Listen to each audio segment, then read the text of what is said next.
ever wondered who really holds the reins in national politics? I mean, beyond the elected officials and the public debates we all follow, are there maybe other powerful players operating quietly, shaping decisions kind of behind the scenes? Today, we're embarking on a deep dive into a truly fascinating piece of content.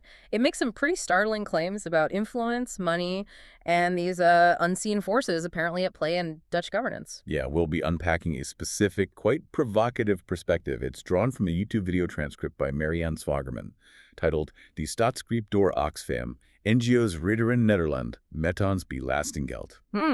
Our mission really is to explore this assertion that powerful, unelected entities, specifically NGOs, are wielding significant power in the Netherlands, and crucially, funded partly by public money. Right. And you'll meet a man identified in this video as the most powerful man in the Netherlands that apparently almost no one knows. We'll uncover how millions of euros allegedly fuel this hidden influence, at least according to Zwagerman's analysis. So, okay, let's start by meeting this intriguing figure. Our source introduces us to Michiel Servaas. He's identified as the director of Oxfam Novib.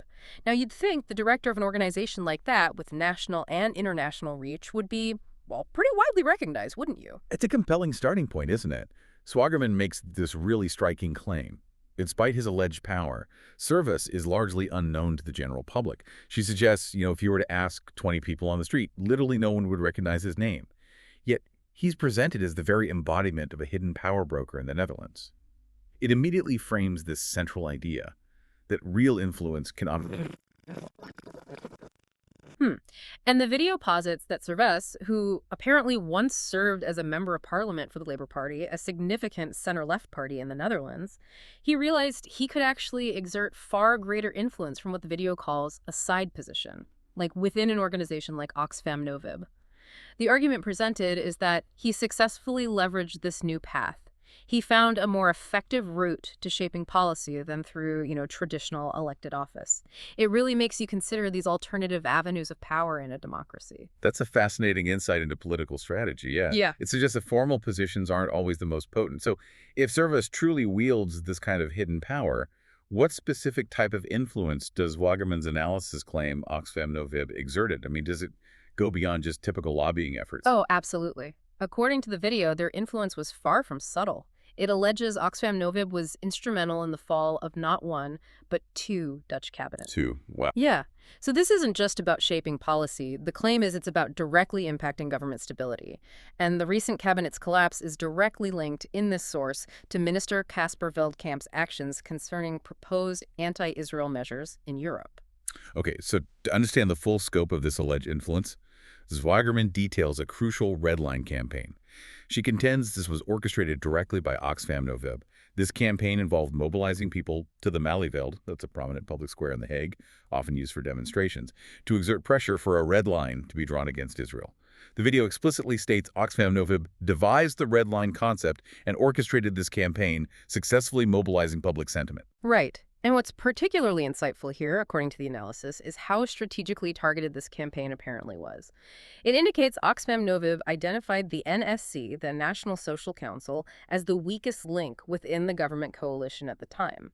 Zwagerman posits that PVV leader Geert Wilders, the prominent right-wing populist figure, simply couldn't tolerate his ministers being part of a cabinet seen as leading anti-Israel measures in Europe. She frames this as a breaking point for Wilders, ultimately contributing to the cabinet's collapse. So it's presented as a very calculated move, targeting a specific vulnerability in the coalition. Exactly. Now, moving on to a crucial detail. How did this alleged pressure actually manifest for a specific minister? The source describes how Oxfam Novib escalated its campaign, targeting Minister Veldkamp directly, moving beyond those broad public demonstrations to something much more pointed, much more personal. The most striking example detailed is this nationwide poster campaign. Yeah. And apparently, Oxfam Novib itself proudly shared it on their Instagram. These posters depicted Minister Veldkamp as a target practice, asking the provocative question, "Where is your conscience?" Wow. It was an incredibly direct, highly visual challenge to a sitting cabinet member, clearly designed to evoke a strong public reaction and put immense personal pressure on him. And this aggressive approach didn't go unnoticed.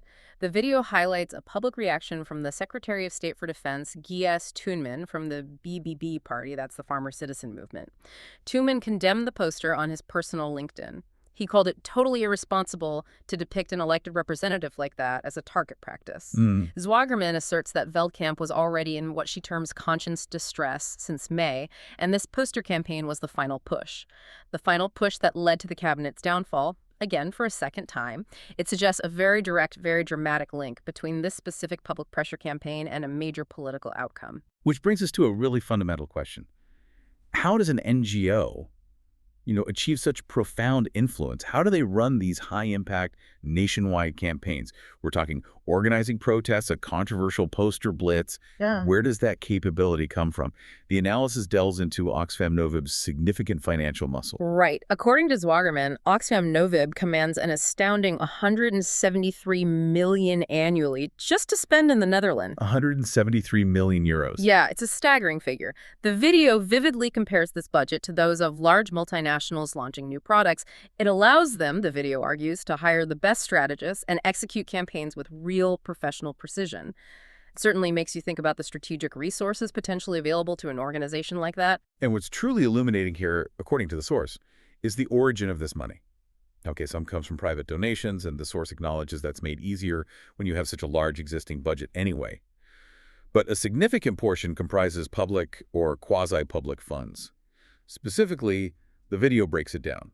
14 million from the postcode lottery. That's a major Dutch charity lottery. Then 54 million directly from the Dutch government itself. And another 68 million from other Oxfams and nonprofit organizations. Okay, so government funding is a big chunk. Very big chunk. And Zwagerman contends that a large part of that last figure, the 68 million from other nonprofits, likely originates from EU NGO funds. Funds distributed, she suggests, by influential figures like Frans Timmermans, the former EU commissioner. And this revelation sparks, well, considerable indignation in the video.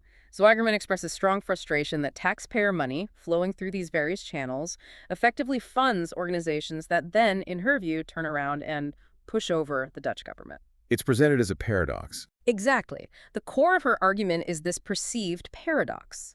Citizens' money being used to destabilize or directly oppose the very government that it funds. Right. And the alleged reach of Oxfam Novib's influence, according to this source, doesn't even stop at national ministers.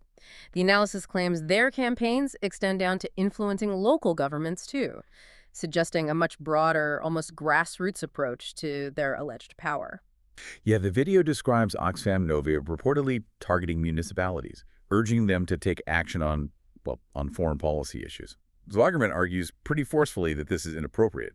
She asserts that local councils, like Barn or Hilversum, should be focused on local stuff, bike paths, streetlights, not international affairs. Right, keep it local. But she alleges that with politically aligned mayors, particularly from parties like Partij van de Arbeid or GroenLinks, both center-left parties, these campaigns gain traction, especially in larger cities. So effectively using local government structures to push what is actually a national or international agenda. And what makes this particularly impactful, reportedly, is the network of collaborations involved. The source points to partnerships with other organizations, like PACS, which, it's also contended, receives significant funds from individuals like Sigrid Kaag, a prominent former Dutch minister, and these EU programs via Timmermans, and also an organization called De Goede Zaak. Right, De Goede Zaak.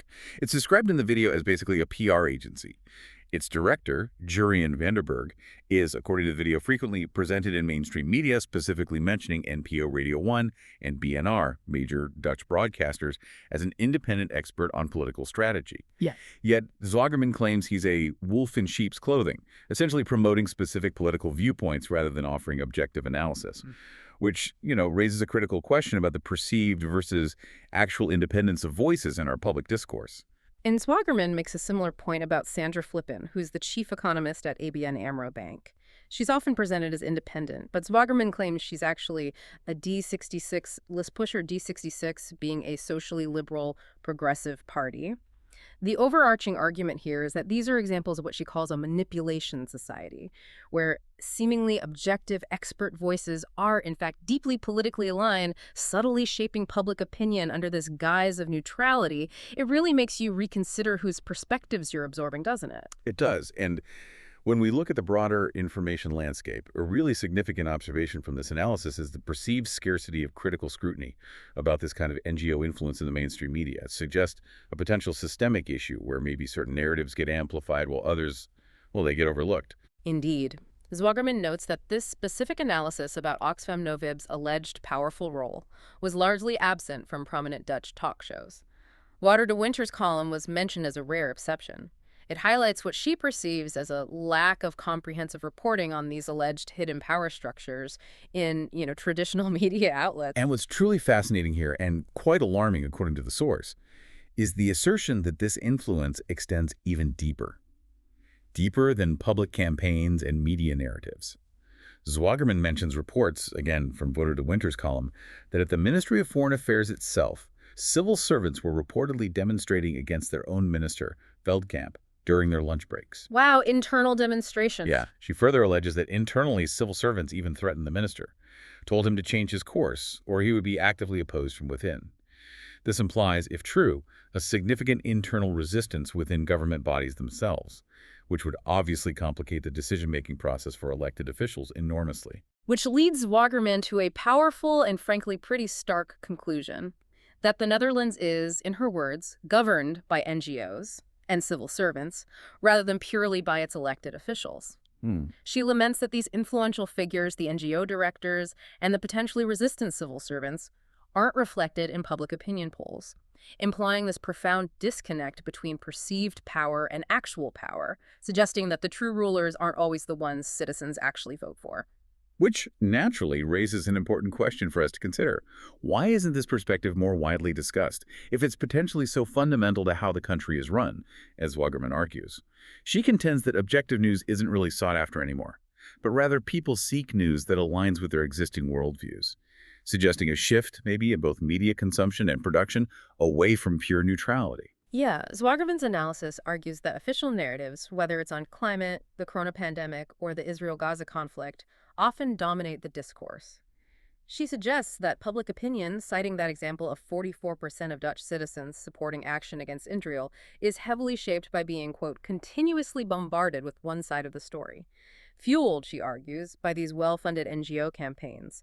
It paints a picture of really powerful narrative control, where these vast budgets allow for a constant stream of information supporting a particular viewpoint. And this naturally leads to frustration, which comes through strongly in the video, about the disparity in resources. Zwagerman highlights that independent voices and alternative channels, despite their efforts, are operating on pennies, essentially, especially compared to the insane amounts of money available to these powerful NGOs again, citing that $173 million budget for Oxfam Novib as a prime example. This imbalance, she argues, makes it incredibly difficult for alternative perspectives to gain traction or to effectively compete for public attention against such well-oiled machines. She reflects on this phenomenon, too, recalling the Dutch Corona parliamentary inquiry. She mentions that despite internal knowledge of inaccuracies like issues with QR codes, officials apparently conform to the dominant narrative. Why? Out of fear of career repercussions. She references that infamous Dutch political idiom, func die elders, which implies, being pushed out, demoted to a function elsewhere. Oh, right. The fear factor. Exactly. Zwagerman argues that politicians often avoid tackling these fundamental structural problems within the political system, and this creates a vacuum, she suggests, for unelected entities to seize power. Because these organizations, these NGOs, often understand the runnings of The Hague, the political machinations, maybe even better than the elected officials themselves. It's a striking claim about the effectiveness of operating outside that traditional political spotlight. So we've explored Marianne Zwagerman's quite intricate claims of hidden influence, significant funding, and these strategic campaigns that, according to her analysis, profoundly shape Dutch politics. From the alleged power of a largely unknown NGO director to direct pressure on ministers, and even claims of civil servant dissent. It's really been a deep dive into the layers beneath the surface of governance, as presented in this source. Yeah, we've seen how massive budgets are reportedly used to push specific agendas, sometimes controversially, through channels funded by the public itself, and how this battle for narrative extends from national policy right down to local municipalities, and even into what we often perceive as independent media expertise. It really paints a picture of a complex, interconnected web of influence that, well, maybe few of us get to see clearly. This discussion certainly gives you pause, doesn't it? Makes you consider how information is presented and maybe who truly holds sway. It absolutely does. This deep dive into Marianne Zwagerman's perspective really forces us, I think, to look beyond just the visible political stage. It's a potent reminder that influence often operates in the shadows, And the sources of that influence might not always be what we expect or who we think they are. And really, this whole discussion raises an important question for you, the listener. In a world that's just saturated with information and, let's face it, influence campaigns from all sides, how do we discern whose interests are truly being served? And maybe more fundamentally, what role do you think transparency really plays or should play in maintaining a healthy democracy?